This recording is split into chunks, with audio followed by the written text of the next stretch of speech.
Bem-vindos e bem-vindas ao Sala de Projeção, programa onde a gente fala sobre um filme que a gente assistiu sempre utilizando algum conceito da psicanálise, da psicologia, da filosofia ou da literatura.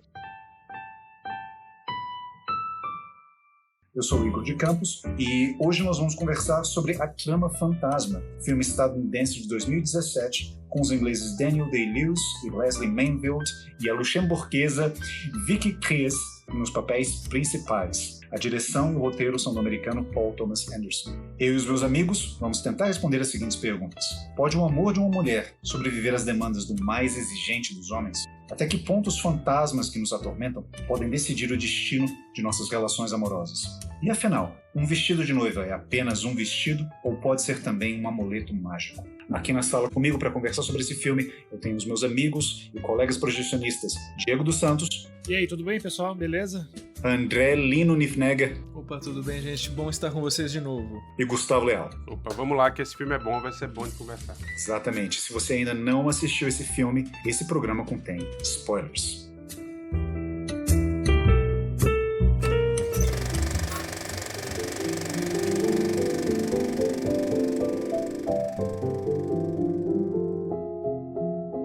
Bom, esse filme, ele é uma história de amor bem pouco ortodoxa, digamos assim. Ela começa com as seguintes frases. Reynolds tornou os meus sonhos realidade e em troca eu lhe dei aquilo que ele mais desejava, cada pedaço de mim. Então a gente tem a impressão que essa relação começou não como sendo uma relação movida pelo desejo, ou pelo menos não principalmente pelo desejo, mas havia uma espécie de pacto, talvez um pacto fáustico entre os personagens. Reynolds, ele torna os desejos da personagem principal realidade e ela se doa para ele completamente. A gente vai ver como é que isso acontece no desenrolar do filme, mas eu gostaria de saber de vocês como é que vocês caracterizam a relação desses dois no começo do filme, assim, no início da trama.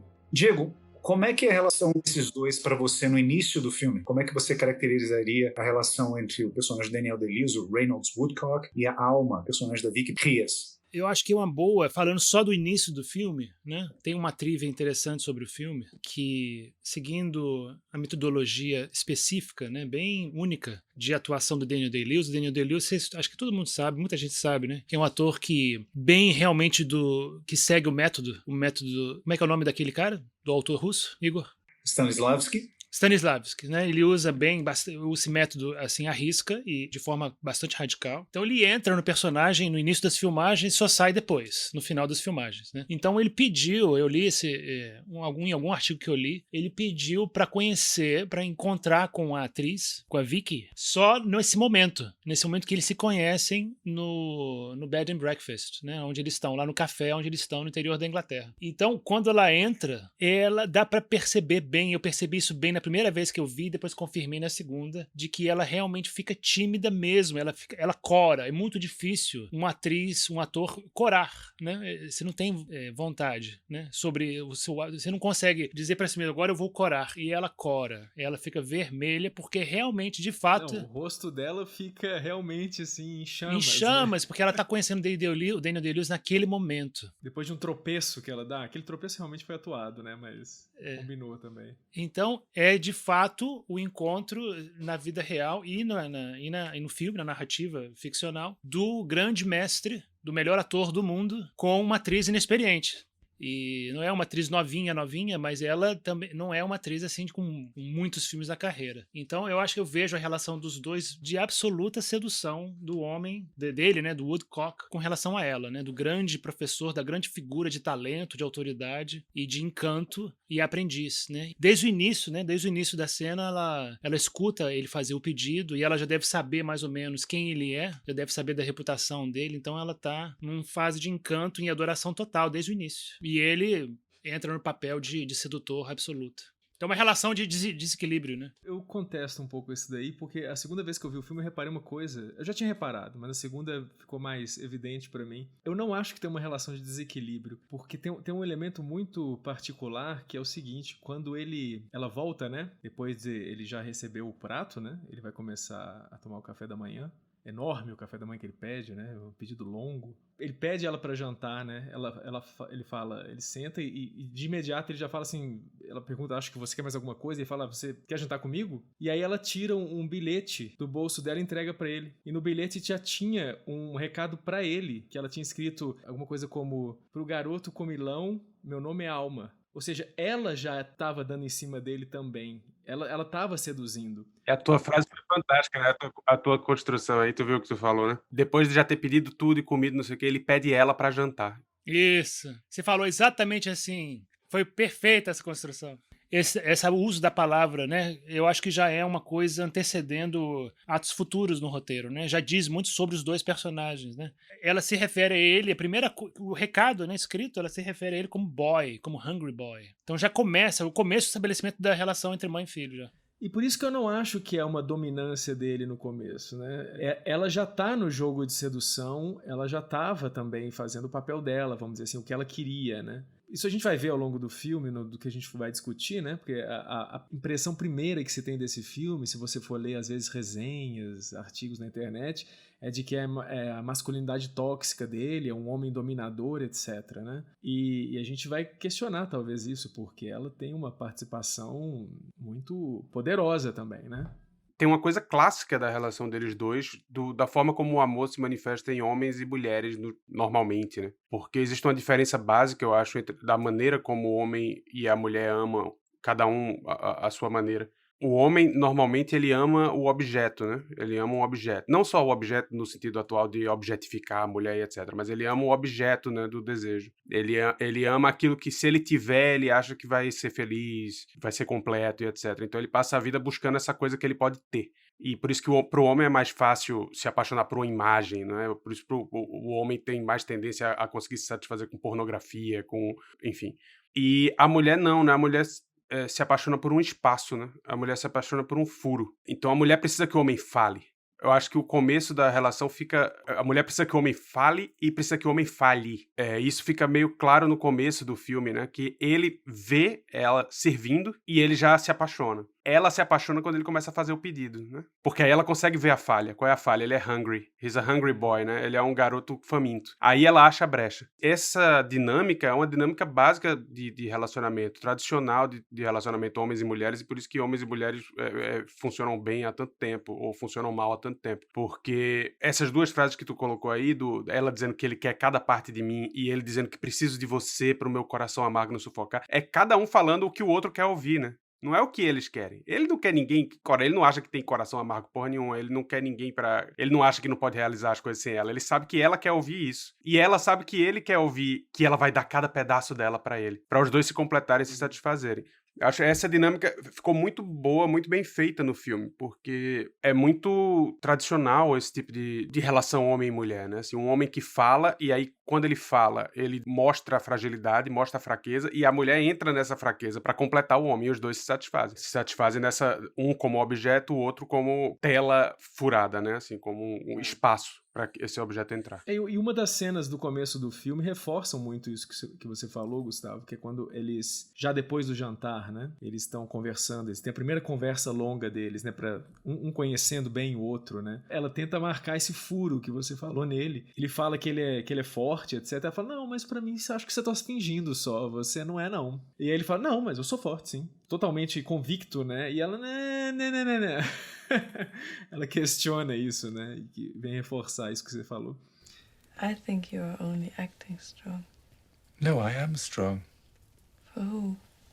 Not for me, I hope. Ela enxerga a fraqueza, não fraqueza, né, nesse sentido totalmente negativo, né, que talvez as pessoas possam achar, mas ela enxerga uma vulnerabilidade nele que ele talvez não enxergue em si mesmo. Ou pelo menos ele não goste de enxergar em si mesmo. É a brecha, né? A mulher, ela entra na brecha, né? Quando ela enxerga a brecha, e aí quanto mais forte o homem, maior a satisfação e o poder, né? Assim, você conseguir entrar nessa brecha, né? Você conseguir derrubar um cara poderoso e fálico e woodcock como esse cara aí é muito mais satisfatório, eu imagino. Aliás, esse nome foi escolhido pelo próprio Daniel Day-Lewis. Woodcock, pau de madeira, né? Isso já é um símbolo fálico. Mas agora eu tenho uma pergunta para o Gustavo. Gustavo, você falou muito bem como é que a relação dos dois se enquadra dentro de um, digamos, um plano geral da relação entre homem e mulher, mas você também falou que há elementos sui generis, né, que eu falei que são que é uma relação pouco ortodoxa. Quais que seriam esses elementos sui generis da relação deles, na sua visão? Não, eu acho que as circunstâncias são diferentes. Seria ótimo se toda relação homem e mulher fosse tão poética e bonita e agradavelmente,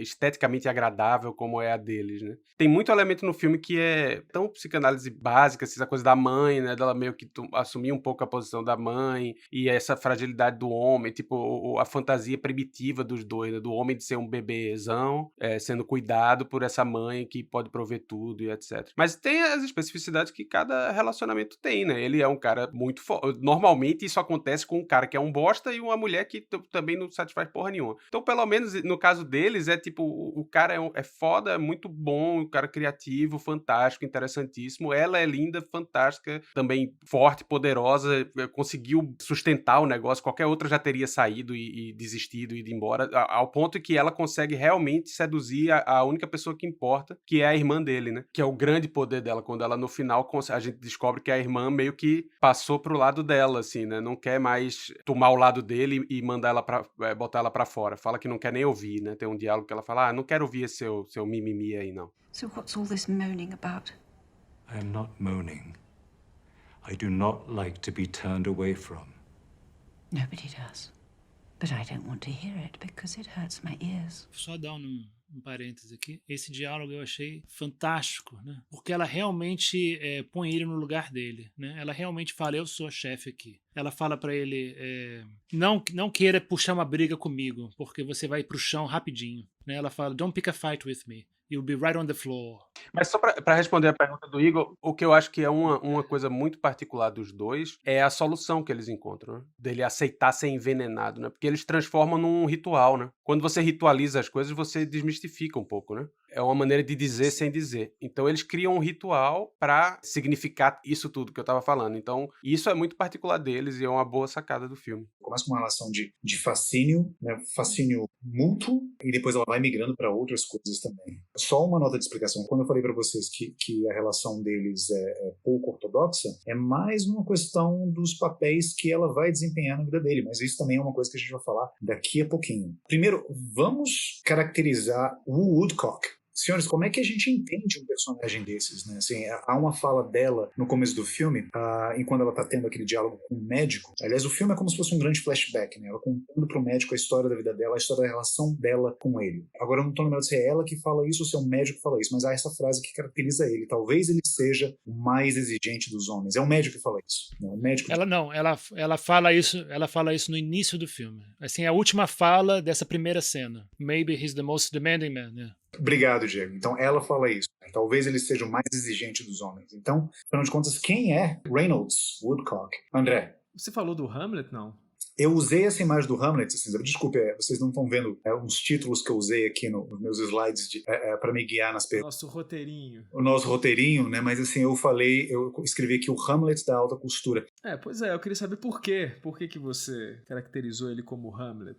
Por uma seguinte característica, o Hamlet é um personagem que ele tem uma obsessão, né? Ele é obcecado com a mortalidade, mais especificamente com a morte do pai dele, mas no fundo é a própria mortalidade dele. Assim, a morte do pai dele, que também se chama Hamlet, é um espelho da própria morte dele. E ele é obcecado com isso, né? Então a gente conhece ele como um jovem muito inteligente que vive numa espécie de luto perpétuo, né, para os padrões da época. E ele conversa com o pai dele. E através dessas conversas, desses diálogos que ele tem com o fantasma, a gente percebe que, assim, se você pressupor que o fantasma realmente é o fantasma do pai, né, se ele realmente não é uma alucinação, não é um sonho, não é um delírio dele, mas é realmente um fantasma se manifestando para o Hamlet, você vê que mesmo da cova, esse homem, esse rei falecido, ele possui o filho dele, né? Ele tenta realizar, na verdade, uma vingança que ele não pôde realizar contra o próprio irmão através do filho dele. Então, o Hamlet ele seria essa realização de um desejo paterno que foi interrompida por conta da morte. E eu acho que isso, a gente pode enxergar esse elemento ao Woodcock, ao Reynolds, né? Porque o Reynolds, no começo do filme, ele fala que a mãe dele ensinou o ofício dele. Ele fala que carrega a mãe sempre com ele, no forro de um casaco, de uma jaqueta que ele veste, e ele aprendeu tudo que ele sabe com a mãe dele. Então você vê também, né, essa mãe que do além-vida possui o filho e tenta se realizar por intermédio do filho. Então por isso que eu usei essa imagem do Hamlet. Ele teria essa dívida com a mãe, né? Ele ama tanto a mãe, inclusive, que é isso que faz a gente se perguntar se ele não consegue... Ele é um solteiro convicto, né? E ele não pretende casar, tem toda uma...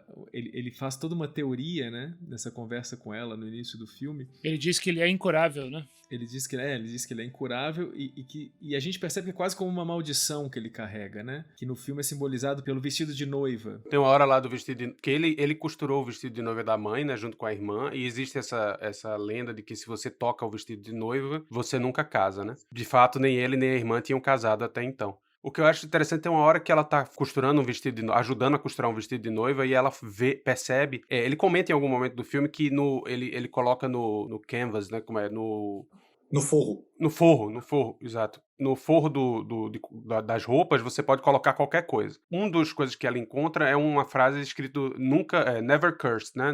Nunca amaldiçoado. Isso me lembrou, assim, uma questão do inconsciente, uma característica do inconsciente, que é o inconsciente não reconhece a qualificação negativa de nada, né? Não existe never, nem não, nem talvez. Pro inconsciente, as coisas são. Então, se você fala never cursed, é cursed, né? Nunca amaldiçoado, é amaldiçoado. E eu acho que um elemento interessante de pensar desse filme, porque amar a mãe é normal, pô. Não tem nada, cachorro morde o homem, né? O homem morde o cachorro é a raiva que ele não consegue expressar da mãe, que amaldiçoou ele. Um ódio que ele tem da mãe, que morreu, amaldiçoou ele, morreu, ainda fica aparecendo lá com aquele chapéu de barraca. É um vestido de noiva, old school, né? E aí, essa raiva que ele não consegue trabalhar, né? E aí vem a menina, e aí a gente depois pode falar com a coisa do envenenamento, é uma maneira também um ritual também de resolver essa questão dele, né? Esse rancor que ele tem dessa maldição que a mãe colocou nele, que ele não pode sequer simbolizar, porque ele precisa amar a mãe loucamente, né? Leve ela sempre com você e tal. Isso pra mim é muito sintomático, né? Esse excesso de amor e de veneração e etc. Eu achei super interessante essa interpretação do Gustavo, de que, na verdade, ele tem no inconsciente uma raiva, né, um ressentimento com a mãe dele, né? Não só amor total 100%, porque eu tinha visto de outra forma. Eu vejo o Woodcock como um personagem que não passou por aquela fase de você rejeitar e se rebelar e ter ódio dos pais, nem do pai nem da mãe. Os dois morreram. Então, quando ela morreu, o amor dele por ela, que era de idolatria total, porque ela, né, ele fala que ela ensinou o métier dele, né, o ofício, o trabalho dele. Ela era praticamente a única amiga dele, então ele ficava dias e dias e dias junto com ela, costurando e aprendendo. E depois que a moça lá, a Black Death, né, a morte negra lá, a babá, se recusa a fazer o vestido de noiva pro segundo casamento da mãe dele, ele resolve fazer, né, ele vou fazer sozinho então, já que você não quer fazer porque você acha que vai dar azar. E ela morre, né? E aí esse amor fica congelado. E eu acho que quando você não passa por essa fase de odiar e de rejeitar os seus pais um pouco e se afirmar, você vira um monstro. Pra mim, o Woodcock é um monstro, é um vampiro. Mas ele também tem essa questão de que ele não consegue colocar outra mulher nesse lugar, né? A mãe dele ocupa esse lugar e ele não consegue se casar. Ele tem que ser o filho eterno, né? E ele só quer tudo, ele só suga os outros, ele só quer tudo pra ele. Não, mas ele dá também, ele produz para os vestidos, ele veste a alta sociedade das mulheres. Que alimenta ele, né? Que ele não tá nem pensando nas mulheres, né? Muito. Ele quer vestir as nobres, porque vestir as condessas e as rainhas e as princesas faz bem pra ele, né? É tudo narcisista, é tudo pra ele. O orgulho de ver a mulher lá perfeita. Não sei, mas ele é bom no que ele faz. Ele trata as pessoas super bem, os clientes dele, ele tem uma relação emocional com os clientes, aquela condessa, né, no começo do filme, que você vê que tem uma história dos dois, né, não necessariamente amorosa, né, ela fala, nossa, depois de tudo que a gente passou, né, agora tô vestindo esse vestido, né, você não sabe se ela tá falando sobre uma história amorosa, ou se ela tá falando depois de tudo que a gente passou pra conseguir fazer esse vestido, né. Então ele se entrega pro ofício dele, né? Essa é uma frase que abre um campo de possibilidades incrível, né? Exatamente, Igor, desculpa te interromper, mas acho que a relação deles, ela se estabelece, a relação dele com as clientes se estabelece quando ele está fazendo um vestido para elas, quando ele está trabalhando e produzindo arte para elas. Depois, eu acho que eles nem veem elas mais. Depois não tem mais. Ele é o trabalho dele, né? Tanto é que a escolha de objeto... Mas não só o trabalho dele. Eu acho que O cara que meio que quis representar essa hora que ele tá vestindo a mulher como se fosse sexo, né? Se fosse um filme sobre outra coisa, podia ser a hora que ele tá transando com essas mulheres. É sempre ambíguo, assim, sempre é sexualizado. As mulheres têm ciúme dele, né? Tem uma que fica falando mal dela. Então é como se fosse, tipo, o sexo aí. Tanto que demora muito até ele dar um beijo na menina, né, no filme. Não, praticamente não tem cenas físicas, né?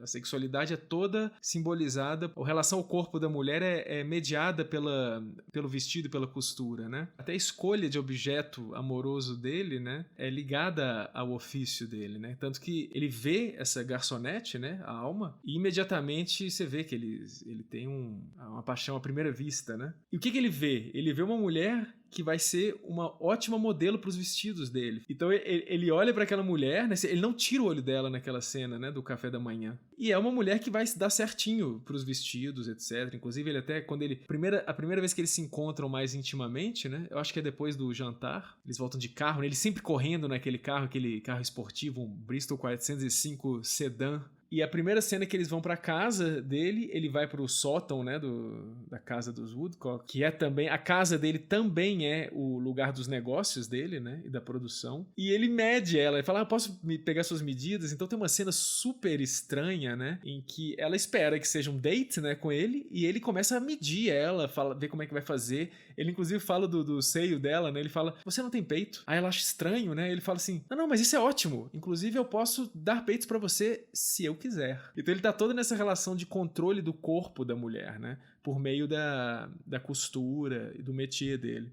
Eu acho que essas medidas, né, que ele tira, né, essa cena de tirar as medidas dela, é um rito de passagem que eu imagino que todas passaram, as ex-namoradas dele e essa também. É um ritual de passagem importante para ele, porque, como você falou, é através de colocar um vestido, de fazer um vestido, é que ele aprende o interesse e a paixão dele se desenvolve, né? E também eu acho muito importante que esse é um ritual de passagem que a Cyril, que é a chefe da casa, a irmã dele mais velha, vai lá e aprova, que é muito importante que ela aprove no início também. Porque eu acho que tirar as medidas também é meio metafórico para a aprovação da entrada dela na casa dos Woodcock, né? Para ela fazer parte da casa. Então, além da aprovação dele, tem que ter a aprovação dela. Tanto é que ela cheira ele, né? Ela chega lá perto e a primeira coisa que ela fala pra Alma, né? A Cyril, é, você cheira a suco de limão e outras flores e tal. E chega perto dela e cheira ela. Sherry and lemon juice? Como se fosse, assim, a cachorra mãe, a galinha mãe, chefe da casa, assim, ver... Pra ver se dá certo, se pode ficar aqui. A galinha, mãe? Que casa é essa? Galinha, mãe? Essa realmente foi uma escolha... Dá pra ver totalmente que Diego Nunes não foi criado em fazenda, não foi criado em chácara de tio, de avô, porque a galinha chegando e cheirando o... Nunca vi isso também, assim. Não pode ser a loba mãe, então? A loba mãe. Pode ser a loba mãe, sim, sabe? Não, e é uma cena, ela causa desconforto, mas ela é estranhamente erótica também, assim. Ela dá a entender que a relação entre o Reynolds e a Cyril, né, entre os irmãos, é mais profunda do que se imagina, assim.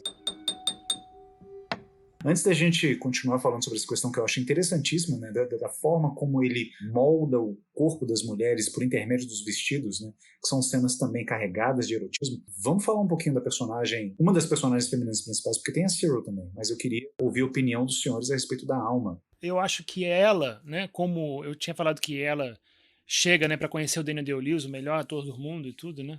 E ela como atriz, assim, entre aspas, aprendiz, mas eu acho ela melhor que ele no filme depois, no desenvolver do filme. Ela é muito craque, eu acho ela fantástica nesse filme.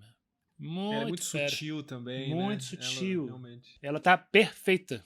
Então, Vicky Krieps é que interpreta, então, essa atriz de Luxemburgo que interpreta a Alma, né? Quem é a Alma? Em um determinado momento do filme, Reynolds Woodcock se refere a ela como ela não pertence a essa casa. A chegada dela trouxe para nós uma grande escuridão. Isso quase perto do final do filme. Ele fala isso para a irmã, né, num desabafo meio desesperado, sem saber que a Alma está atrás dele escutando essa conversa toda. Mas fica a questão, quem é ela, afinal de contas? Quem é essa intrusa? Qual é o papel dela na casa de Woodcock? Qual é a perspectiva que ela tem desse universo tão peculiar? Gustavo? O papel dela é de não ser parte da casa de Woodcock, né? De ser realmente essa figura externa, né? Que aí rearranja as coisas. Um ponto de quebra, né? Isso, porque tudo tem o formato já pré-estabelecido, né? Ele acha uma menina bonitinha, que ele quer moldar, né? Fazer os vestidos que ele quer pra ela, dizer se ela vai usar batom ou não vai usar, bababá. A irmã dela, a galinha mãe, vai lá e cheira... E tudo é sempre igual. E aí chega essa menina de fora que desestabiliza, Fora né? mesmo, porque ela é estrangeira, né? Ela é de fora, inclusive, do país. Exatamente, literalmente de fora, né? Uma coisa também clássica de inverter, assim, isso é uma das características da psicanálise. Geralmente a gente faz o oposto do que a gente tá querendo fazer, né? Ou pelo menos, de alguma maneira, a gente trai o contrário do que a gente tá falando ou fazendo. A coisa do ritual, quando você é muito obsessivo, como ele é, né, com as coisas, e tudo tem que ser exatamente do mesmo jeito, geralmente esconde um medo que, se as coisas saírem do ordinário, saírem do formato pré-estabelecido, algo de ruim vai acontecer. Então, os rituais obsessivos são como uma oração quase, né? Pra se proteger dessa coisa que a gente tem medo. E ele é um cara altamente obsessivo, né? Com o trabalho, perfeccionista e etc. Aí chega essa menina que quebra com o formato da vida dele, e aí essa é a grande escuridão, né? É esse medo que estava protegido pelo ritual, e aí chega uma outsider, né? Uma estrangeira, uma pessoa de fora, e quebra com esse formato ritual, e ele fica desprotegido. E aí é a grande escuridão, ele não sabe o que fazer mais. Acabaram meus rituais, eu tô desprotegido, e será que vai surgir isso? Será que vai surgir que, na verdade, eu tenho raiva da minha mãe também e eu não consigo aceitar? Será que vai surgir que eu realmente preciso de uma mulher na minha vida? Será que vai surgir essa série de coisas que eu tô vivendo pra esconder, né? Vivendo pra me proteger delas? E a chegada a alma é essa pessoa que vai trazer essa escuridão, né? A escuridão da incerteza. E que depois vai resolver essa mesma incerteza. Né? Mas eu acho que a função dela é essa. Quebra com o ritual, né? E deixa ele realmente desamparado. Sim. Ela é o outro mesmo, né? Agora, isso realmente, né? Ele tem todo esses comportamentos obsessivos, essa rotina super estrita, né? Que tem que ser mantida. Não pode ter surpresa, né? Nada pode atrapalhar a rotina dele, senão ele não consegue produzir, ele fica nervoso, etc. E, inclusive, ele não pode amá-la, né? Ele demora pra falar que a ama, inclusive, né? Ele não se permite amar, né? Porque amar vai trazer um monte de problemas pra ele. Amar ou se casar também, né? Se casar por amor, vamos dizer assim. Ele tá se defendendo o tempo todo disso, né? Inclusive, quando ela entra, você perguntou, Igor, no começo, qual que é a função, né, dela nessa casa. Ela entra muito rápido na casa, né? Isso é estranho também, né? Porque por que ela foi tão rápido pra casa se o cara não quer, né? Mas ela já tá, imediatamente ela já tá dentro da casa, apesar dela não dividir quarto com ele, né? Ela tem o quarto dela. Ela tem que ocupar o lugar que o Reynolds e a irmã, a Syria, colocam ela, né? E ela tem que se comportar como eles querem que ela se comporte, né? Ela tem que ser uma peça da engrenagem. E ela, como o Gustavo falou, ela é um elemento estrangeiro, ela é um outro que vem quebrar essa engrenagem de alguma maneira, né? Eu acho que ela é uma vencedora, né, também. Ela vence, ela realmente consegue se irromper na casa e quebrar os rituais e a rotina deles, né? Então, usando métodos drásticos, claro, né? Mas ela consegue vencer, né? Ela consegue realmente conquistar o amor dele, consegue substituir a mãe dele no inconsciente e consegue substituir na vida real a mãe mesmo, né? Que é a Cyril. Então, que funciona como mãe, como administradora da casa, né? Como provedora, como a chefe de tudo, né? Ele fica desestabilizado quando a casa não tem ninguém, nem tem nenhuma das mulheres, nenhuma das costureiras, não tem a Cyril especialmente, e ele está absolutamente sozinho com o outro, com a mulher disruptora, né, com a destruidora das coisas. Então, no fato, ela vence, ela ganha o lugar da mãe, ganha o lugar da Cyril, né? Tem cenas no filme visuais que mostram isso, né? Que ela fecha a porta na cara da Cyril, quando a Cyril tenta entrar no quarto quando ele está doente. Quando ela entra no quarto e tem aquela aparição da mãe, e no final a mãe desaparece e só fica a alma. Então, ela realmente substitui e ela faz questão de conseguir isso, né? É uma questão meio de honra, ela consegue, no fim, conquistar o amor dele. E eu fico me perguntando por quê? Eu acho que a chave de quem é a alma, né? É por que ela fez questão disso, por que ela quis fazer, por que ela se prestou a esse papel, por que ela não simplesmente foi embora e foi procurar outro homem, sabe? Porque ela era uma garçonete no interior da Inglaterra e agora ela é a mulher de um cara da alta sociedade londrina também, né? Ninguém pensa nisso, né? Concordo com você, André, mas eu acho que isso é uma interpretação um pouco limitante. Porque é a primeira coisa que, ou uma das primeiras coisas que pode passar pela nossa cabeça, assim, porque há uma questão econômica muito séria aí que tem que ser levada em consideração, é claro, né? Você vê uma pessoa de origem, assim, a gente não sabe quase nada do background da Alma, a gente não sabe de onde que ela vem exatamente, tanto é que na cena do casamento dela com Woodcock, quem aparece ao lado dela é uma amiga, não é nem a irmã ou os pais dela. Então, onde estão os pais da Alma? Onde está a família da Alma? Aparentemente, ela não tem família. Então, é tentador a gente permanecer nessa interpretação de que o que faz com que ela seja tão resiliente com essas demandas e com esses pitis do Woodcock seja uma questão econômica. Porque eu era uma garçonete no interior da Inglaterra e agora eu sou aqui a senhora da casa Woodcock, né? Eu tenho todo um status social que vem com essa posição, mas eu acho que tem mais coisa aí. Claro, tem várias coisas. Eu não vejo essa personagem como sendo simplesmente uma alpinista social, que viu no Woodcock uma oportunidade dela se dar bem financeiramente e socialmente. Não, claro que não, mas você vê que ela se insere naquele mundo e ela adora estar inserida naquele mundo da alta sociedade, dos vestidos. Aliás, tem a cena dela com a princesa, né? Que ela vai lá na princesa pra dizer... Porque a princesa não cumprimenta ela. A princesa cumprimenta a Cyril, cumprimenta o Woodcock, cumprimenta mais 2 ou 3 pessoas e ela tá junto com as empregadas e a princesa não cumprimenta ela. E ela faz questão de depois ir lá e falar, olha, eu sou a Alma, eu moro aqui. eu moro aqui. Je m'appelle Alma. Lovely to meet you, Alma. I live here. Ela adora esse mundo, mas ao mesmo tempo ela continua tendo essa perspectiva de estrangeira, assim, vou colocar entre aspas aqui, de intrusa, né? Porque naquela cena em que ela discute com o Reynolds, que ela faz toda aquela surpresa para ele, e ele detesta a surpresa, eles têm aquela discussão super tensa na mesa de jantar, ela fala para ele assim, eu não entendo isso aqui, sabe? Esse mundo, essas coisas que vocês falam. Então, assim, ela gosta, mas ela questiona esse mundo também. Ela não aceita. Eu não acredito que ela queira participar desse mundo do Woodcock incondicionalmente, sem se colocar e colocar as opiniões dela também presentes. Diga, Diego. Eu também acho que essa cena do jantar, ela tá completamente desestabilizada. Tanto é que eles fizeram a cena e ela não tá bem articulada. Ela não sabe nem se expressar direito. Ela se corta, ela interrompe, ela fala, o que é isso? Essa coisa artificial, esses jogos, o que é isso? O que é isso? Sabe? Não entendo isso. Ela tá totalmente emotiva e desestabilizada, desequilibrada, né? Mas ela faz questão de vencer. Não, vou persistir e vou ganhar e vou tomar minha posição, vou tomar meu lugar aqui nessa casa. Mas eu fico pensando, amor é isso? Amor é vencer? É ganhar? Porque eu não sei se é vencer, porque uma coisa bonita do filme é aquela cena dele tá comendo o veneno e rindo, né? O amor, na verdade, é isso, é um acordo, né? É quando você chega a um acordo comum, que satisfaz aos dois. Então, eles chegam. Isso aqui é bonito, isso que eu tinha falado que é diferente na relação deles, né? A maneira como eles chegam a esse acordo, que é sui generis. Um aceita o veneno do outro, né? O veneno dela é o veneno real, o veneno dele é essa obsessão dele, né?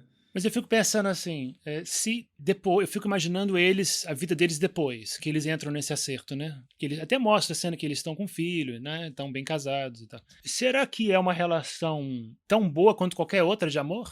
Essa relação de troca de venenos? No começo não era uma relação amorosa, propriamente dita, né? Por isso que isso também é um dos motivos pelos quais eu usei aquela expressão, uma relação pouco ortodoxa. Eles demoram muito a se beijar, ele demora muito a falar eu te amo para ela. Bom, enfim, a primeira vez que o Woodcock, o Reynolds, ele leva a Alma para casa dele, só que frase interessante, quando ele leva a Alma para casa dele não tinha alma antes, depois passou a ter alma. E ele fala isso, né? Assim, antes, uma casa que não muda é uma casa sem vida. Uma casa sem vida, uma casa sem alma.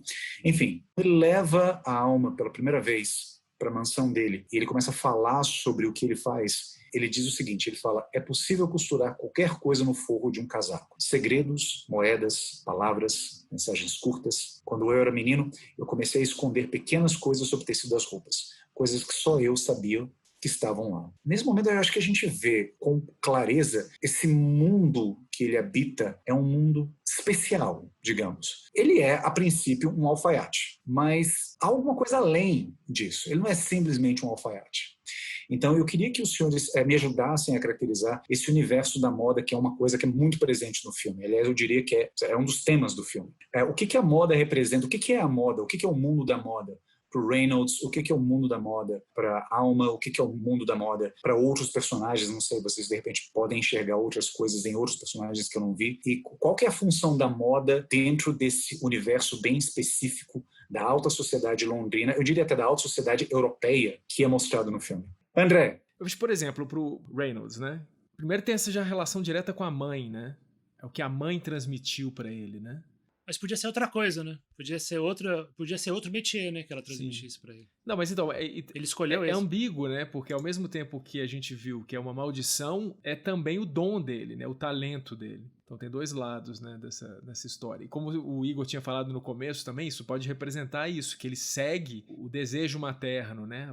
A mãe dele tá presente nisso. E que é também a transmissão do erotismo, né? O erotismo materno, inclusive. Porque, como a gente viu no filme, as cenas são sempre eróticas. E não são eróticas porque mostram os corpos das mulheres, né? Mostram as mulheres vestidas com o que ele produz, né? Com o que ele fabrica. Por outro lado, também eu vejo a questão da roupa, dos vestidos, da moda, como um anteparo que defende ele do corpo feminino, né? A gente não tem cenas no filme em que, como o Igor falou, parece que eles mal se beijam, né? Inclusive, na verdade, o momento em que ele demonstra mais desejo sexual por ela, que ele para ela na rua para dar um beijo nela, assim, foi o momento em que eles vão recuperar, eles furtam o vestido que ele mesmo criou e que vestiu uma personagem... Eu não sei qual é a posição social dela, mas ela era importante, não sei. Ela paga a casa, né? Ela é importante porque ela que financia aquela casa. É ela, isso, ela que sustenta a casa, né? Deve pagar o aluguel da casa. E aí tem essa cena em que eles vão até a casa dela, né? Ela se casa, ela tá no segundo casamento. Inclusive é baseado numa figura histórica, né? Aquele casamento que a gente vê no filme, ele durou acho que 2 meses só. O momento que ele demonstra mais paixão por ela foi esse momento em que eles recuperam o vestido, né? Em que ele vê que ela tá dentro desse mundo dele, né? Inclusive ela estava mais preocupada do que ele, né? Que a obra dele, o vestido que ele produziu estava passando por uma situação vexatória, né? Que a mulher cai de bêbada no próprio casamento, né? She doesn't deserve it. It's your work. Então, foi a cena que ela mais alimentou e cultivou a vaidade dele, né? E ali ela tá dizendo isso, olha, eu tô tão no seu mundo que é isso, nós estamos nessa juntos, né? Estamos no mesmo barco. Eu acho que a roupa cumpre bem esse papel, eu acho interessante, porque a roupa tem essa simbologia de cobrir, né? De desviar a atenção, né? Tanto que ele tá olhando pra mulher, mas ele tá vendo como vai vestir ela, né? E tem uma hora que ele fala, é interessante, né? Quando ele tá tirando o batom dela, ele fala, eu gosto de ver com quem eu tô conversando. Como se o batom estivesse escondendo ela, né? E a roupa faz isso também, né? A roupa esconde um pouco. Essa coisa do forro, né? De costurar no forro, a coisa escondida, a coisa que tá atrás. Então, tudo isso eu vejo como um ritual obsessivo mesmo, de proteção, né? Ele tá se protegendo de alguma coisa por trás desse monte de pano, e roupa, e moda, e estilo, e aparência, né? A aparência serve para proteger ele de alguma coisa, né? E por trás dessa proteção é a grande escuridão, é isso que ele tem medo. Então, para ele é óbvio que é muito mais confortável se ela só se insere nisso daí, e admira o que ele faz, e entra nesse mundo da moda e da roupa e etc, porque não confronta ele, né? Não é tão desestabilizador. Não, e é também muito cômodo para ele, porque talvez tenha sido proposital essa escolha do Paul Thomas Anderson, né, que também é roteirista do filme, além de diretor. Aí é também diretor de fotografia, né, ele faz os 3 papéis. Eu acho que também é muito cômodo pro Woodcock, porque é um trabalho que ele está sempre cercado de mulheres, né, de mães, entre aspas, né. Ele está cercado, é um exército de mulheres que tem naquela casa costurando. Então é um ambiente exatamente como o Gustavo está falando, concordo, de segurança. Eu acho que é uma opção também que mostra, é também mais uma forma de mostrar o personagem como... Porque ele não tem, por exemplo, quase não tem amigos homens, né? Ele não tem um homem forte numa figura masculina zero, nenhuma. Por isso que eu acho ele monstro, um parasita, porque ele suga a energia das mulheres, ele suga a energia das mulheres que trabalham para ele. Todas as mulheres, parece que até a namorada dele tem que trabalhar para ele, né? A primeira namorada que aparece no início do filme é meio isso, quando ela já serviu o propósito e ele tem que dar só atenção para ela e não ganha nada em troca, ele dispensa ela. Então é uma forma perfeita de só sugar. Sugar. Então, também tem isso, né? Porque você trabalha com moda no universo dele, né? Não tem costureiros. É só a Cyril e as funcionárias. E a namorada ou a esposa. Então, é um cara altamente ligado à figura da mãe, mulher, absolutamente obcecado com ela, né? Por isso que eu acho que é o nome Woodcock também, né? Porque ele é o galo, né? No galinheiro das galinhas. Ah, tá. É por isso que o Diego veio com a galinha. Ele é o mano. galo. É. Eu fiquei pensando aqui, como é que o fio de Ariadne em inglês é thread? Também chama thread? Seria Ariadne Thread. Queria só fazer alguns comentários sobre isso que estão falando. Assim, eu achei interessante que o Gustavo falou sobre a moda, o vestido ser uma forma de proteção que ele tem dos corpos das mulheres. Né? Então você vê um elemento que aponta para essa assexualidade do Reynolds. Quer dizer, é uma sexualidade que está latente, né? Latente na relação que ele tem com todas as personagens femininas, inclusive com a irmã dele, talvez eu diria até especialmente com a irmã dele, e também com a mãe dele, mas que ela não se manifesta totalmente, pelo menos ela demora a se manifestar. Ela se manifesta, eu acho que nos momentos em que ele aparece mais faminto. Parece o momento da sedução, no começo do filme, quando ele conhece a Alma, né, ele está comendo aquele café da manhã enorme. É a primeira vez que eles vão para a cama, pelo menos assim, fica implícito logo após o jantar, em que aparecem duas jovens mulheres, e uma delas revela para ele que ela tem esse desejo de ser enterrada num vestido que ele desenhou. E aí a Alma vira para ele e fala assim: você está satisfeito? E ele, sem entender, olha para ele e fala assim: sim, pois parece que você está com muita sede. Então ela alude aos apetites dele, né? E aí logo em seguida eles estão voltando na casa, ele de mãos dadas com ela, e ela, ao invés de ir pro quarto dela, ele puxa ela para que ela vá pro quarto dele, né? Dando a entender que eles vão fazer sexo pela primeira vez, né? Desde que ela começou a morar na casa deles. É uma coisa muito ambígua e, quer dizer, ambígua não, eu diria paradoxal no mundo da moda, que eu acho particularmente fascinante, né? Porque sim, eu acho que o vestido, ao mesmo tempo que ele serve como uma espécie de armadura de proteção, ele também, a moda também é altamente revelatória, porque você esconde o corpo, mas você revela alguma outra coisa da personalidade da pessoa.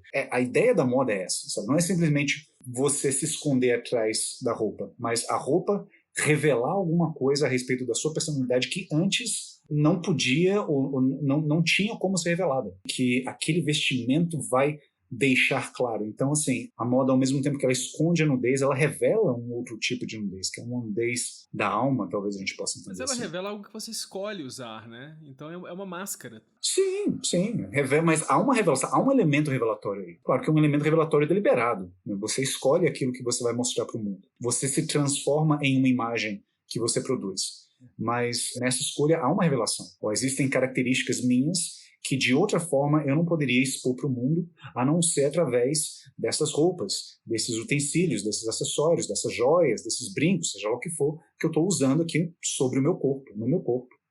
Mas é porque toda coisa esconde o contrário, né? Tudo é meio dialético, se você pensar, pelo menos da perspectiva da psicanálise. Então, o exibicionismo, o voyeurismo esconde o exibicionismo, né? Um desejo de exibicionismo. Como o sadismo esconde um desejo de masoquismo.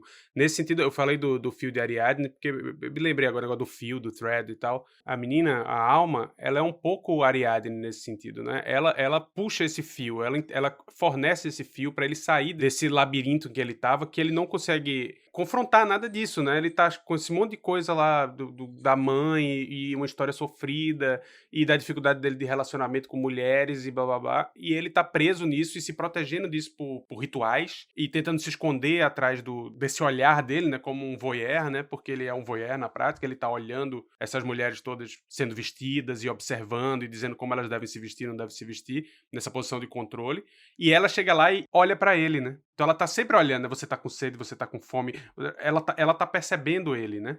Como uma mãe. Né? Exatamente. Ela coloca ele na posição invertida. Na posição masoquista, para quem é normalmente sádico, né? Ele normalmente está na posição de poder e de infligir sofrimento nos outros, e na posição de observado, né? De exibicionista, ao invés do voyeur que ele normalmente é. Então ela inverte, ela tem um papel quase de analista, assim, nesse sentido. Até o começo do filme parece meio que tá uma sessão de análise, né? Ela, assim, apesar que ela parece mais analisando. Mas ela faz isso, ela consegue dar esse caminho, entendeu? Permite que ele inverta, que ele expresse um pouco o outro lado da moeda disso tudo, né? Como se ela revelasse o forro, digamos assim. Acho que menos como voyeur, eu veria ele mais como tirano. O tirano não quer abdicar da posição de tirano, né? De poder, quer ser sempre tirano, né? Quer governar até morrer. O Diego tá odiando esse personagem, é um vampiro, é um tirano. Cara, ele fala com ela também, porque, por exemplo, minha vida é assim, minha rotina é assim, eu trabalho assim, pra eu produzir tem que ser assim, se você quiser, vai embora. Em nenhum momento ele segura ela, você vai ter que se submeter à minha vontade. Ela é livre pra partir, sempre. Agora, por que eles mantêm esse relacionamento? Ela mesmo se pergunta na cena do jantar frustrado, né? Que ela vai fazer a surpresa pra ele dar tudo errado. Ela se pergunta, o que eu tô fazendo nesse relacionamento, nesse tipo de relacionamento? Porque talvez ela tenha essa noção de que, dessa inversão que o Gustavo apontou, né? De que ela no fundo talvez saiba de que o tirano, no fundo, quer ser tiranizado, né? Porque na verdade, se a gente usar isso, as chaves interpretativas que vocês estão utilizando de psicanálise, se a gente brincar que ela seria uma histérica, né? A histérica, pro Lacan, tem uma fórmula que caracteriza a histeria, né? É aquela que procura um mestre para ela dominar, né? Nesse sentido, sim, ela acha esse tirano, mas para ela mandar nele de alguma maneira, né? E ela tem um artifício para isso acontecer. Agora, eu acho que seria muito imprudente também ficar analisando e determinando estrutura para esses personagens, né? Para ele, eu acho que seria mais fácil, para ela, não. Mas ninguém tá aqui para ser prudente, não. Pô. É interessante a gente fazer esse exercício de imaginação e digressionar a respeito desses assuntos. São coisas que o filme não mostra, mas que a gente pode, né, de repente, enriquecer a nossa interpretação tentando imaginar o que se passa por trás das ações, das opiniões, das falas desses personagens, né? O que está escondido no forro do casaco, afinal de contas.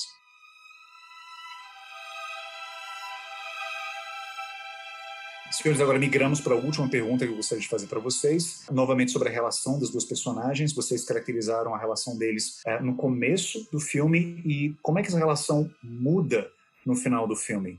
No final do filme tem uma cena interessantíssima, super tensa, muito bem executada pelos atores e também muito bem executada na fotografia, na edição de som, que é o momento em que ela serve o omelete envenenado para Reynolds. E ele come, morrendo de ódio dela, mas sorrindo, sabendo que ele está sendo envenenado, e ela fala para ele, ela revela para ele a intenção dele: eu quero você desamparado. É isso que ela fala, indefeso, dócil, aberto. Apenas eu para cuidar de você. E eu acho que isso talvez tenha uma relação com os desejos, ou o desejo que ela expõe no começo do filme, quando ela está conversando com o médico, que ela fala: Reynolds tornou os meus sonhos realidade. A gente pode entender o sonho dela nesse momento, em que ela fala isso pro Reynolds: quero você desamparado e indefeso. Ela quer um filho, né? Falando isso. Nesse momento isso foi explicitado. Mas eu queria saber de vocês, o que vocês acham que mudou nessa relação deles no começo do filme, que aparentemente é bem unilateral, em que ela amava ele, mas ele não amava ela, ele muito resistente, ele mantendo muito essa fachada de woodcock, né, de homem durão e forte, mas aí depois que o jogo muda, né, ele se encontra apaixonado por ela. Bom, André, como é que você acha que a relação deles muda no filme? Ela vai comendo pelas beiradas essa neurose dele, nesse castelo que ele criou pra se proteger. Ela vai comendo pelas beiradas e vai percebendo aonde que ela pode atacar também pra atingir essa fragilidade dele, né? Ela coloca ele na posição exatamente de quem precisa de todos os cuidados de uma mamãe cuidando, né? Ela envenena ele fica lá de cama, suando, vomitando o tempo todo, e ela vai salvá-lo, né? Vamos dizer assim. Ela não quer que ele veja um médico, inclusive, né? Ela não quer que ninguém esteja. É o momento em que a relação são só os dois, que era o que ela queria o tempo todo. No começo ela falava... Inclusive a antecessora dela reclamava, né? Você não me dá atenção, quando é que eu vou conseguir sua atenção de novo? Ele fala, olha, não, demite essa mulher, né? Vamos dizer assim. E a Cyril manda ela embora, né? A antecessora dela. E ela dá um jeito de conseguir ficar com a relação... Tirar os outros da vida dele, tirar inclusive o trabalho, porque quando ele tá doente nem o trabalho tem lugar, né? Ele se volta totalmente para os cuidados dela. Então ela coloca ele numa posição altamente infantilizada, né? Infantilizada quase como um bebê, né? Em que ela ocupa esse espaço total da mãe, né? Essa frase que você destacou, quero você desamparado, indefeso, dócil, aberto e apenas eu para cuidar de você, é essa posição dele, né? De total necessidade dos cuidados dela. E que é uma posição de merda, né? Não é uma posição adulta, não é uma posição de um estilista de sucesso. O que permitia ele ser o Woodcock era se proteger dessa posição, né? É esse o medo que ele tinha. E ele só consegue entrar nessa posição quando vem alguém e chuta a porta, que é o caso dela, né? Ela vem e envenena ele pra fazer isso, né? Queria comentar um negócio que você falou aí, André. Ele é uma posição de merda, né, que ele fica, claro, né? Mas pensando assim, dando um pouco em defesa dele um pouquinho, né, um mérito que ele tem, e dele reconhecer que ele precisa disso, desse tipo de cuidado. Ele aceita sorrindo. Então é como se fosse também um ponto de amadurecimento dele e de reconhecimento dos limites dele. Eu preciso de uma mulher assim de fato. Eu só vou conseguir ser casado com uma mulher que seja assim. Eu admito. Então eu aceito. Ele só vai conseguir amar uma mulher assim, mas ele tá amando é uma outra forma de estar na relação com a mãe dele, de qualquer maneira, né? Em nenhum momento ele abandonou a mãe, no final das contas. Mas ele podia ter sido orgulhoso, né? E fala, não aceito, eu sou independente, sozinho, eu não preciso de ninguém e tal. Mas ele aceita. Ele podia amar sem precisar depender também. O que eu acho é o contrário, porque, na verdade, esses rituais todos e etc., são para proteger ele desse rancor e essa sensação de abandono que ele tem com relação à mãe, né? Que morreu e deixou ele lá. E ela dá um ritual para ele poder expressar essa agressividade de maneira masoquista, né? Ele se deixa envenenar por ela, como se ele estivesse envenenando isso, né? Tudo isso que a mãe deixou de legado, de curse, né? De maldição, para responder a outra pergunta do Igor, né? Qual é a maldição dele?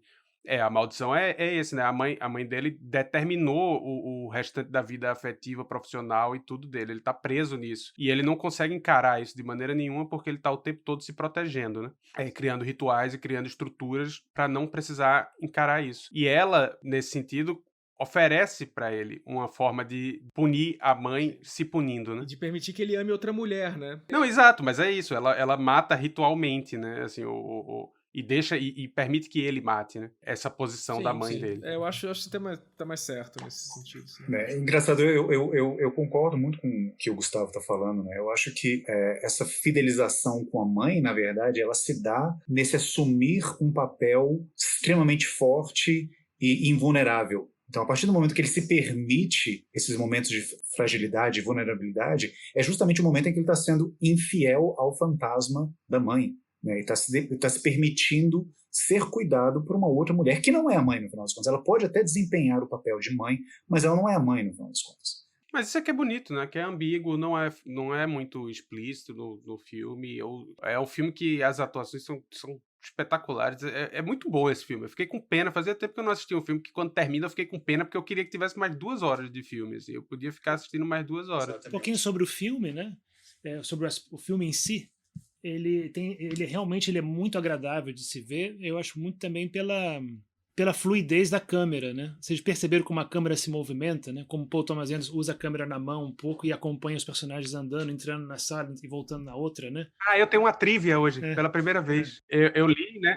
Diz que a equipe que gravou o filme estava odiando profundamente o Paul Thomas Anderson e todos os atores, né? Porque ele realmente alugou essa casa e gravou o filme todo na casa. E era uma casa de verdade, com escadaria e o cacete. Então o pessoal tinha que carregar o equipamento para um lado e para o outro o tempo todo. Então tava todo mundo meio claustrofóbico durante a filmagem, porque eles ficaram o tempo todo da filmagem dentro dessa casa. Tanto que ele não conseguia fazer muito plano sequência, porque era impossível fazer o plano sequência subindo as escadas da casa, entrando e tal. Mas o Daniel Day-Lewis fala que o pessoal, a equipe técnica do filme tava puta da vida, assim, de ter que gravar o filme durante a gravação, porque era uma situação meio insalubre, assim, meio claustrofóbica. E é um filme um pouquinho claustrofóbico, né? Ele é um filme de interiores, né? É um filme quase 90% filmado dentro, né?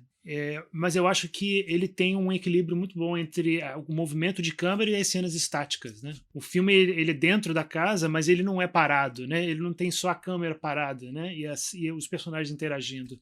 Ele também tem movimento, também tem fluidez. E aquela festa é linda também, a cena da festa. Tudo é muito bonito, né? Da festa de Ano Novo? É um diretor muito bom de plano sequência, né? Com esses planos assim que não tem cortes longos, né? Que a câmera vai acompanhando os personagens por um caminho, né?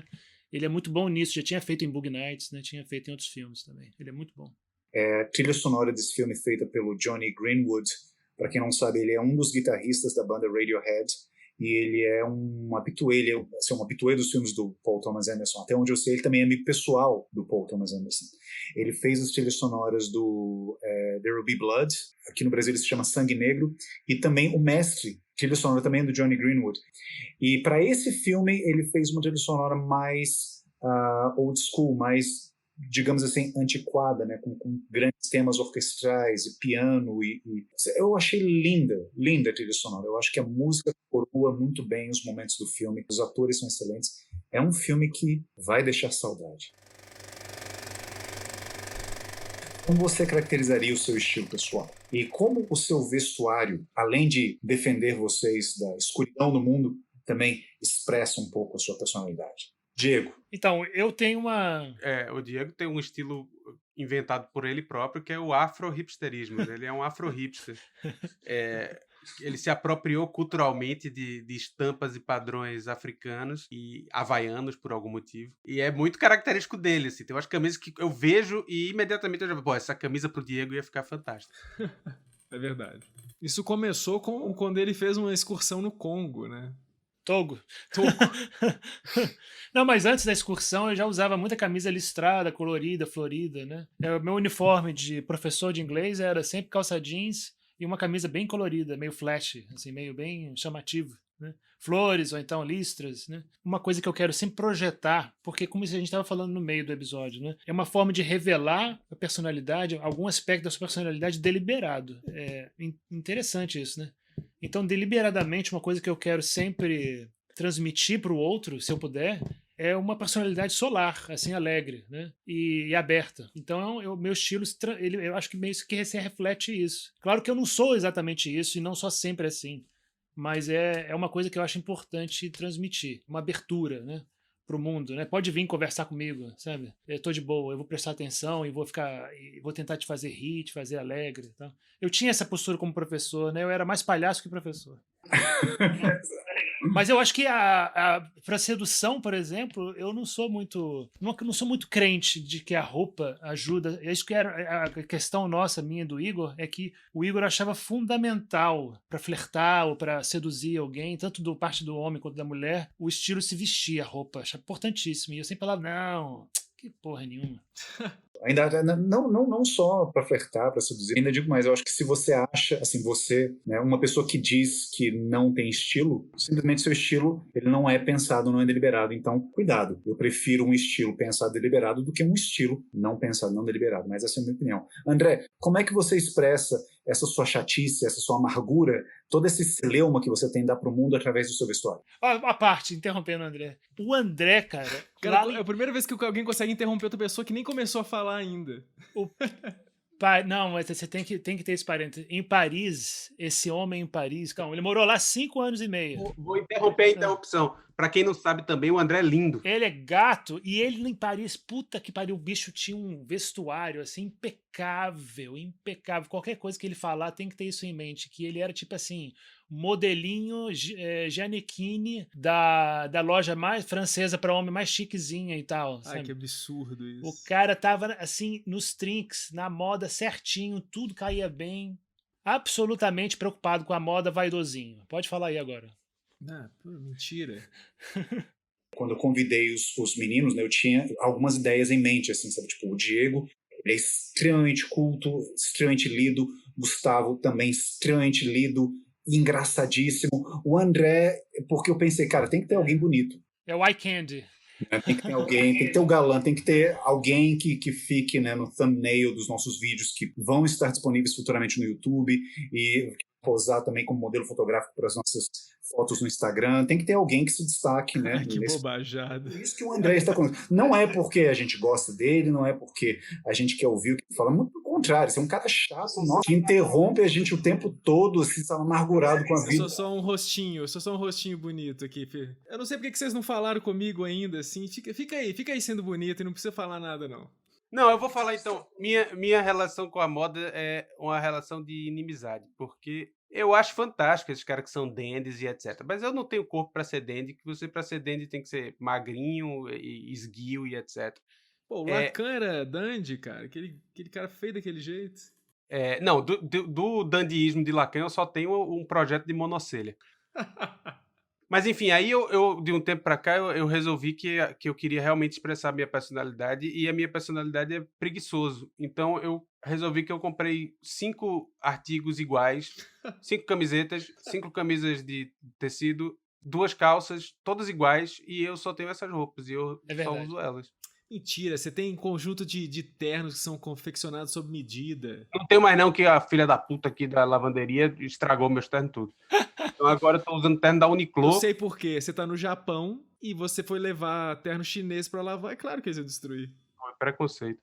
Não, desisti. Não tem nada que caiba aqui. Eu boto a gravata fica beira mamilo. Eu boto a camisa não cabe. O terno, eu tive que comprar um terno pra obeso mórbido. Eu tô andando, eu pareço um mendigo bêbado, assim. É verdade, ele tá sempre de camisa branca, a mesma camisa, parece. Que ele tem a mesma camisa sempre. E no fim de semana ele usa regata. Aí pronto.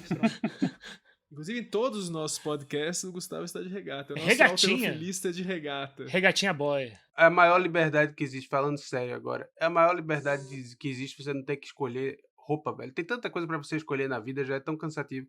Todas as roupas são iguais, não precisa escolher. Não tem estilo. Eu sempre tô igual. Diego Nunes, como é que você caracterizaria o meu estilo? O seu estilo também mudou com o tempo, né? Quando eu te conheci, era calça jeans, tênis Reebok branco e camisa branca de algodão, né? E óculos, óculinhos, né? Nossa, era hediondo. Era um menino muito estranho, né? Mas mudou, eu acho que eu caracterizaria você como um dandy brasiliense. Da Landscape, do Velvet. Pronto. Imagina um dandy brasiliense no Velvet ou no Landscape antigo. É um dandy gótico de Brasília. Ou seja, basicamente Renato Russo. Nossa Senhora. Bom, segunda pergunta, então. Fiz pensando muito aqui no André. Como é que você lida com a sua fragilidade? Hein? Em quais situações você se sente mais frágil e vulnerável? Eu sou um Reynolds Woodcock avant la lettre. É por isso. Que é isso? O que é isso, avant la lettre? Explica pra... O que precede, né? Uma moda, alguma coisa, a pessoa que fez antes, né? Vanguarda. De vanguarda, alguma coisa assim. Não respondeu, rebateu a pergunta total, né? Eu vou responder igual o Woodcock. Fragilidade, não sei. Eu sou forte. Para vocês que estão ouvindo esse episódio desde o começo, entenda-se isso como ele quer uma mulher para cuidar dele. Boa intervenção analítica, Igor. Olha aí, já vai sair formado. Não, agora, quais situações você se sente mais frágil e vulnerável? Pô, tem muitas situações, né? Muitas. Doente, por exemplo, como o Woodcock. Nossa, e isso eu acho que é um senso comum, né? As mulheres, elas têm essa percepção dos homens, que os homens são muito pouco resistentes à dor, etc, né? Uma amiga minha faz uma piada engraçada que falou, pra que eles ficam, nesse período aí de Covid, por que ficam testando temperatura na porta das lojas, supermercado, né? De homens? Se homem tivesse com febre, não ia nem levantar da cama, não ia no supermercado. É verdade, eu acho isso. É verdade. É verdade, né? Então, Mas eu acho que tem dois tipos de fragilidade. Tem a fragilidade que não confronta a nossa própria autoimagem, né? Todo mundo tem aquela fragilidade que faz parte do personagem, né? Aquela fraqueza que a gente usa para ter a resposta que a gente quer das pessoas. E tem a fragilidade efetiva, né? A fragilidade de verdade é a fragilidade que confronta o nosso autodiscurso. A boa maneira de você lidar com a fragilidade, o primeiro passo, na verdade, é você conseguir perceber que tipo de fragilidade é a fragilidade com a qual você quer lidar, entendeu? Porque todo mundo tem uma maneira de reagir pretensamente frágil, mas que na verdade é uma fragilidade de campeonato, não é uma fragilidade objetiva, assim, que você quer tirar uma resposta das pessoas quando você se comporta assim. É uma criança que quando sabe que se tropeçar vai chamar a atenção da mãe. É isso, assim, você sabe que tem certos comportamentos seus de fragilidade, de desconhecimento e tal, que vão trazer uma resposta que é uma resposta esperada. Essa não é tão difícil de confrontar, porque está dentro do seu discurso, você sabe bem como lidar com ela. Uma das coisas mais chatas de você analisar alguém é você lidar com esse tipo de fragilidade que a pessoa apresenta como eu quero mudar. Então, não quer mudar porra nenhuma, você quer ficar exatamente assim, você quer que eu bata a palma. E tem a outra fragilidade que é essa, que é a fragilidade do seu autodiscurso, né? Da imagem que você faz de você mesmo. Essa é muito difícil. Essa, quando qualquer pessoa cutuca, você vira onça, né? Ou vira uma galinha... Como era? Galinha mãe. Mas, enfim, é isso. Eu ia dizer que quando a gente pergunta como lidar com a fragilidade, de que fragilidade a gente está falando. Acho que para lidar com essa outra fragilidade, tem gente que consegue lidar consigo sozinho e tal, ou com a ajuda de alguém. Para mim, só funcionou com análise mesmo. De você conseguir lidar com essa fragilidade da sua autoimagem. O que é fragilidade, né? A gente chama alguma coisa de frágil quando ela quebra fácil, né? Quando ela perde o controle. É isso que você está querendo dizer, Igor, com essa pergunta? Por exemplo, o Woodcock. Então, essa pergunta está aberta a interpretações. Como é que você interpretaria essa pergunta? Porque no filme, por exemplo, o Woodcock, quando que ele é frágil, né? Que ele precisa dos cuidados da outra pessoa, quando ele está doente, né? Quando ele está envenenado. Nos outros momentos ele é forte, né? Ele é visto como uma figura... Mas não exatamente, né? Ele tem os momentos baixos, né?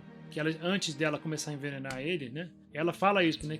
Por isso que ela decide envenenar, porque ele trabalha, né? Produz, e depois ele precisa de alguns 2 ou 3 dias na cama, sendo cuidado. Mesmo sem ficar doente, lembra disso? Ela descobre isso, né? Assim, foi logo após um desfile de moda que ele estava dando na casa dele e fica exaurido depois disso. Ele não consegue dirigir o próprio carro, que já é um sintoma gravíssimo no caso dele. E aí a gente vê pela primeira vez a Alma cuidando dele, numa cena que eu achei muito bonita, inclusive, em que ele está deitado na cama e ele chama ela para se deitar junto com ele. E ele está visivelmente abatido, né?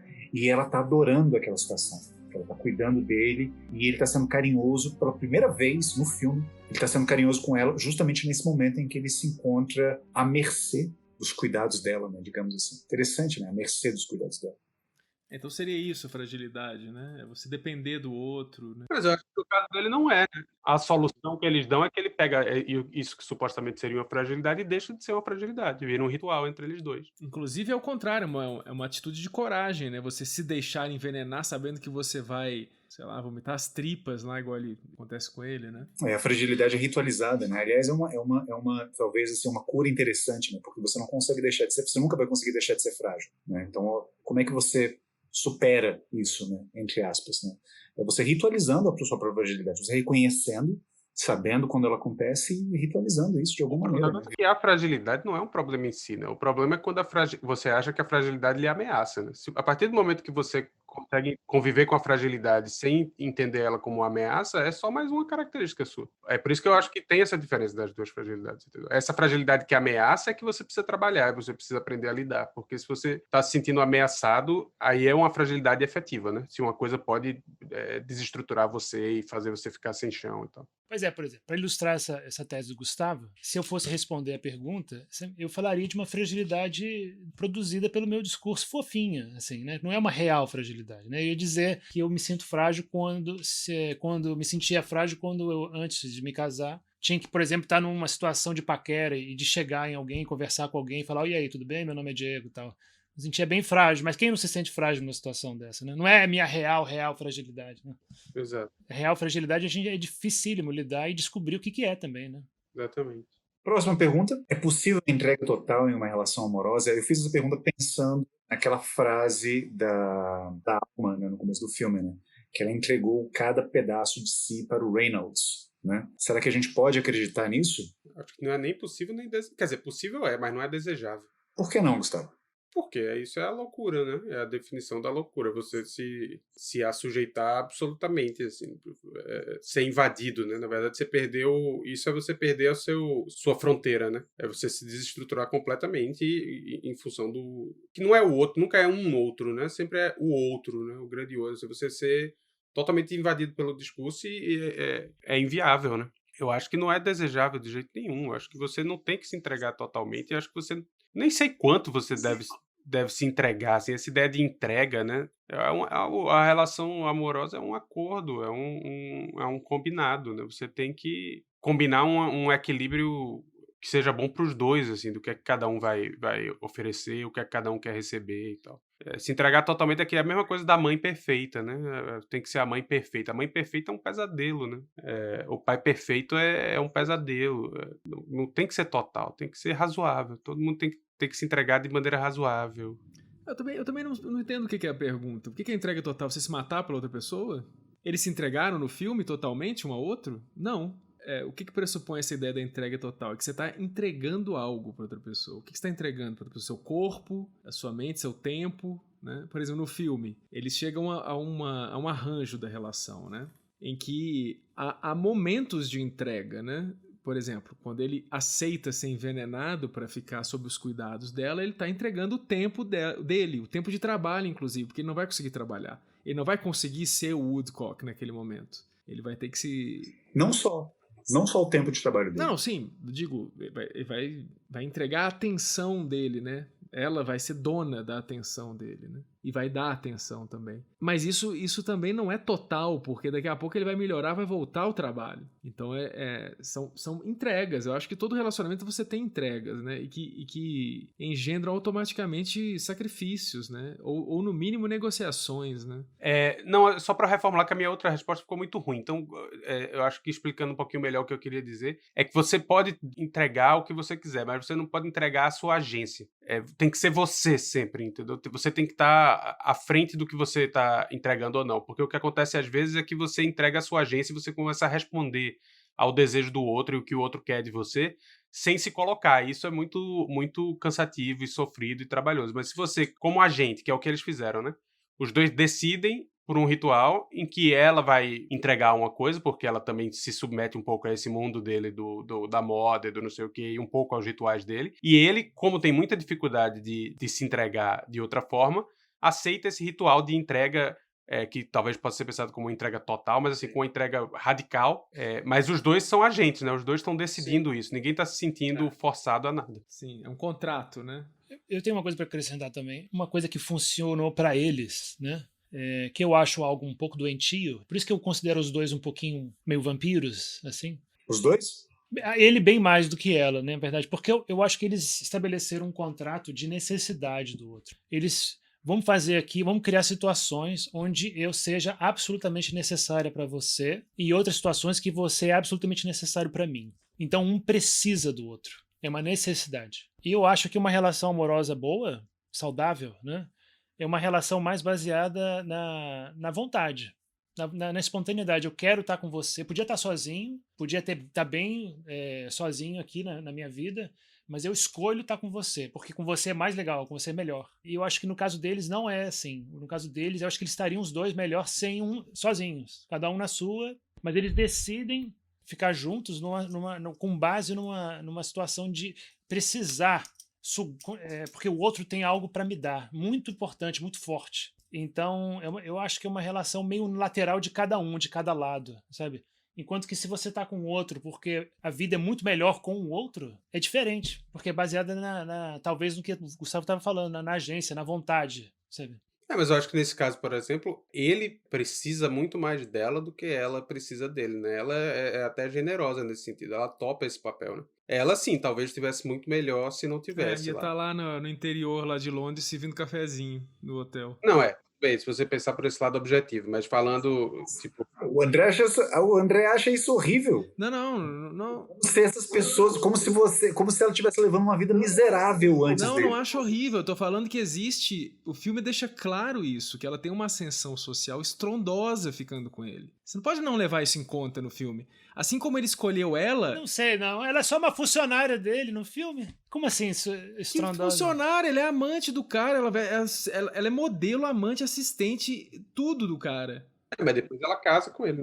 Sim, mas ela quer ser a princesa também. Tanto ela que vai lá e falar, eu sou igual a você aqui, ó. Mas quando chega a princesa na casa, ela é mais uma das funcionárias, assim, na fila. Sim, eu não sei porquê. Eu não tô falando mal dela falando isso. Eu tô falando que isso é um elemento do filme. Inclusive, ele escolheu uma mulher que socialmente era insignificante perto dele e da classe que ele frequentava, porque era muito mais fácil que ela se adequasse à loucura dele, por exemplo. Então essa questão do filme não é uma bobagem ou não existe. Não, ninguém tá falando que é uma bobagem, né? Mas é porque eu acho que uma relação amorosa, ela tá com alguém, amar alguém, eu acho mais forte quando é baseado no eu quero estar com você do que eu preciso estar com você.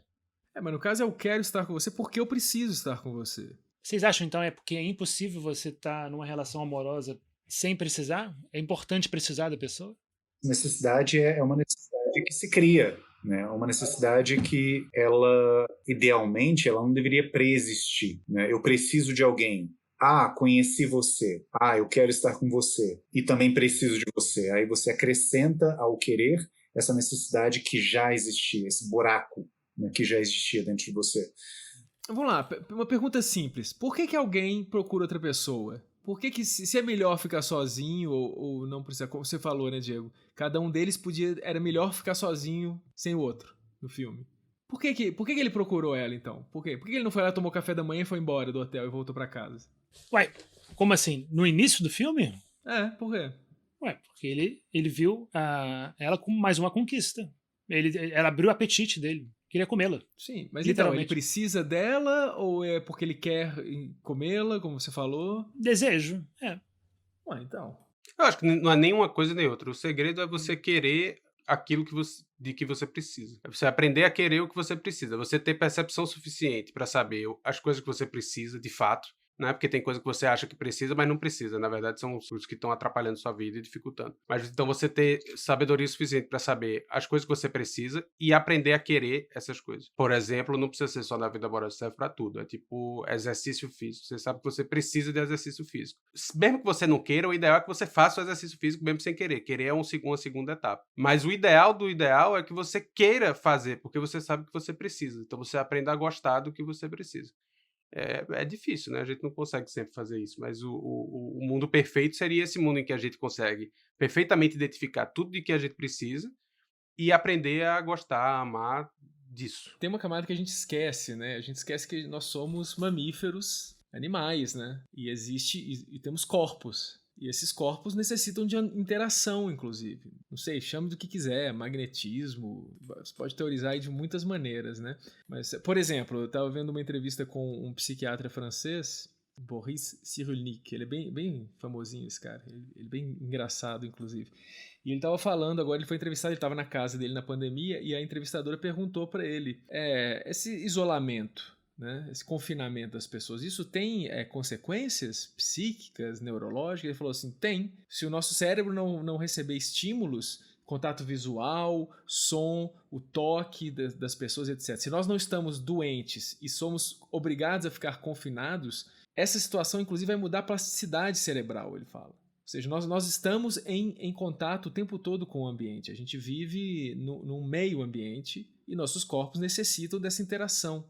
É talvez uma ilusão a gente achar que nós somos indivíduos separados de tudo e não dependentes de tudo. Inclusive, é uma das 4 nobres verdades do budismo, a dependência. Tudo depende de tudo no universo, entendeu? Tanto no sentido material como psíquico, etc. Então, é falso achar que não existe dependências entre pessoas, entre situações, etc. Então, sim, nós temos pulsões corporais, a gente precisa satisfazer essas pulsões. Para isso, a gente precisa de objetos que satisfaçam isso. Esses objetos podem ser objetos de amor, objetos que satisfaçam necessidades. Por exemplo, no filme tem isso que vocês falaram da alimentação, né?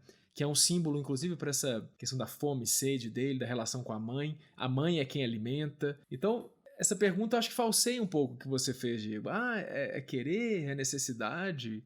Eu acho que é bem mais complexo do que isso. E os seres humanos precisam de outros seres humanos, sempre. Nem que seja para satisfazer suas necessidades biológicas. Então, amar é depender e a gente tem que lidar com isso, então. Talvez, né? Amor é a coisa mais difícil de definir, né? É impossível de definir. Aliás, eu cito aqui a Emily Dickinson, que é uma poetisa que eu gosto muito, que ela fala que tudo que se sabe a respeito do amor é que o amor é tudo. Mas não, né, Emily Dickinson? Vamos deixar de frescura. Isso é Emily Dickinson. Eu mostro Não, eu tô pra falando você com ela depois. mesmo. O Gustavo tem essa tese mesmo, é uma coisa é um pensamento bem gustaviano. O amor não é tudo, não. O amor não é tudo, não. Amor não é tudo, não. Também, às vezes, fala umas besteiras, né? Não é tudo, porra. Que amor é tudo. E também esse negócio de querer e precisar e tal. A gente tem que gostar das coisas demais. Não, a gente tem que fazer o que a gente sabe que tem que fazer. Outra coisa gustaviana, é isso aí. Tem que gostar de nada, não. Tem que fazer. Tem que pensar, não. Faz logo e acabou. Exatamente. Vai lá e faz, é isso. Toma E aprende a gostar fazendo. Exatamente. Mas assim, o fato é que essa ideia da entrega é uma coisa que está presente no discurso que se tece a respeito do amor, né? Então, se é uma coisa superficial ou não, a gente está aqui justamente para conversar sobre isso. Qual é a sua maldição? Quais são os fantasmas que lhe assombram? Diego? Impossível responder essa pergunta, velho. São timing horrível. Esse é um grande tema do filme, né? Essa questão do que a gente está chamando de maldição, né? Existe no filme o curse, né? Saindo dessa esfera metafísica, né, e entrando na psicologia, na psicanálise, Como é que a gente pode entender uma maldição? O que é uma maldição? A maldição de todo mundo é que não aparece uma alma na vida de todo mundo que ajude a solucionar isso de maneira bonita e interessante e charmosa e etc. A verdade é que a maldição é que a gente muitas vezes não consegue nem perceber isso, né? A gente não consegue nem entender a própria fragilidade e a gente fica preso, repetindo. Acho que a maldição para a psicanálise é a maldição do autômato, né? Quando você só repete posição subjetiva, você só repete ações sem refletir sobre elas, sem saber se você realmente está fazendo porque você deve fazer ou se você está só zumbi, né? Eu tenho uma recomendação de filme pra gente falar desse assunto no futuro. A repetição do trauma, assim, sem saber que você está repetindo, né? Repetição de uma cena traumática. Um filme que chama Perdas e Danos. Damage. Fantástico esse filme. Esse é um dos meus filmes favoritos. Adoro. Agora, a maldição, vocês estavam falando aí da psicanálise, etc. O nome mesmo, né? A palavra maldição não é a mesma do inglês, né? Que é o curse, mas em português ajuda a gente a pensar isso. Que é o maldito, né? A maldicção, vem disso, né? E geralmente, por exemplo, em filmes a gente vê isso muito, né? Em histórias, que é alguém que vem e coloca uma maldição, né? Fala, vai acontecer isso com você. E aquilo vira um destino, né? Como o Gustavo falou, essa repetição, essa coisa que você reproduz sem saber, ou enfim.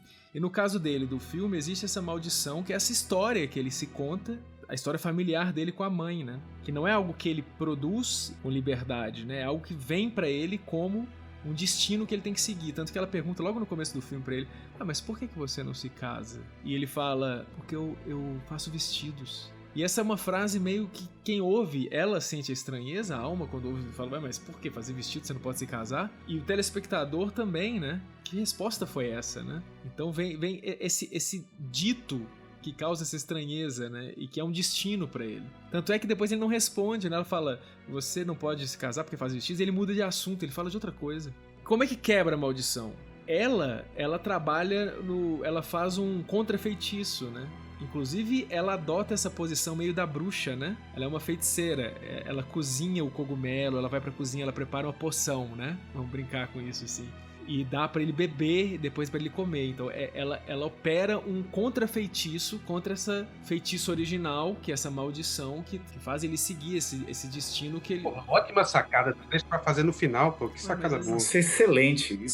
Mas, ou seja, tem que ter essa outra, né? Essa outra mágica pra anular a primeira, né? De alguma maneira, simbolicamente também. Não, mas foi muito boa. Não tinha feito essa associação. E, de fato, né? A coisa dela ficar amassando o cogumelo, cortando, parece que ela tá fazendo um feitiço mesmo. Interessantíssimo. E é um filme cheio ele é perpassado, apesar de ser um filme bem realista, né? Claro, ele é perpassado por esses elementos que pertencem a contos de fada, né? Eu diria, né? Você tem o vestido como sendo uma espécie de roupa encantada que as mulheres usam e elas se tornam mais bonitas, mais atraentes, elas se tornam mais do que elas são. E ela é a gata borralheira, né?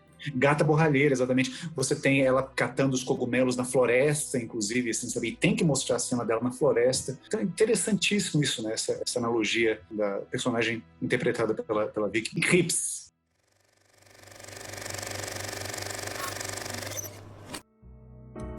Uau, que discussão. Senhores, nos vemos então na próxima com um filme francês dirigido por Léo Carrat, Holy Motors. Muito pano para manga, né? Narrativas e representações e a teatralidade, o grande teatro da vida. Então é isso. Encerramos então mais um episódio de Sala de Projeção. Muito obrigado a todos vocês que nos escutaram. Eu sou o Igor de Campos, eu estou aqui nessa ilustríssima companhia dos meus grandes amigos e colegas projecionistas Diego Nunes. Falou, pessoal, muito obrigado, foi ótimo.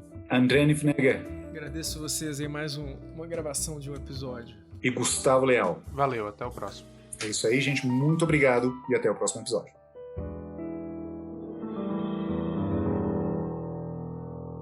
He said, hey, Watson, there's something you got to know, you know. I said, yeah. While we back on the side of our asses, where we go. We sing this whole country song like Esse podcast foi editado por Thiago Vergara. Chicken in the corn, on the corn can't grow, mama. Hey, when chicken in the